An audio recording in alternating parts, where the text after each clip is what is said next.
স্কুলে ভর্তি একসময় ছিল পরীক্ষার প্রতিযোগিতা, তারপর এলো লটারির যুগ। এখন আবার বদলাচ্ছে সেই নিয়ম। 2027 শিক্ষাবর্ষ থেকে প্রথম শ্রেণীতে ভর্তি হবে আগের মতোই লটারির মাধ্যমে, কিন্তু দ্বিতীয় শ্রেণী থেকে শুরু করে অন্যান্য সব শ্রেণীতে ফিরছে ভর্তি পরীক্ষা। শিক্ষা মন্ত্রণালয়ের নতুন সিদ্ধান্ত অনুযায়ী প্রথম শ্রেণীর শিশুদের জন্য লটারি পদ্ধতি বহাল থাকছে। তবে উচ্চতর শ্রেণীতে ভর্তি হতে হলে শিক্ষার্থীদের দিতে হবে লিখিত ভর্তি পরীক্ষা।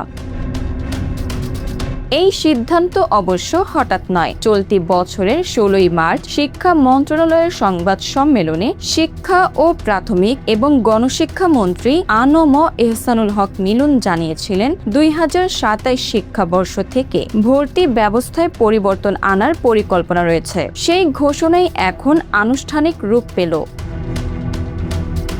বাংলাদেশের স্কুল ভর্তি ব্যবস্থার এই যাত্রা শুরু হয়েছিল 2011 সালে। সরকারি মাধ্যমিক বিদ্যালয়ের প্রথম শ্রেণীতে ভর্তি পরীক্ষা তুলে দিয়ে চালু হয় লটারি। 1 বছর পর একই ব্যবস্থা চালু হয় বেসরকারি বিদ্যালয়েও। তবে তখনও দ্বিতীয় থেকে নবম শ্রেণী পর্যন্ত ভর্তি পরীক্ষা ছিল। করোনা ভাইরাস মহামারীর সময় 2021 শিক্ষাবর্ষ থেকে সব শ্রেণীতে লটারির মাধ্যমে ভর্তি কার্যক্রম পরিচালিত হয়।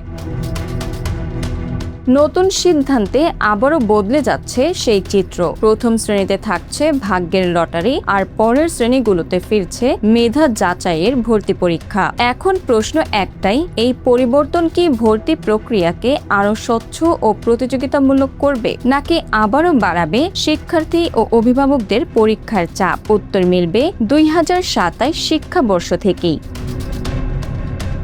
Bangla affairs news desk.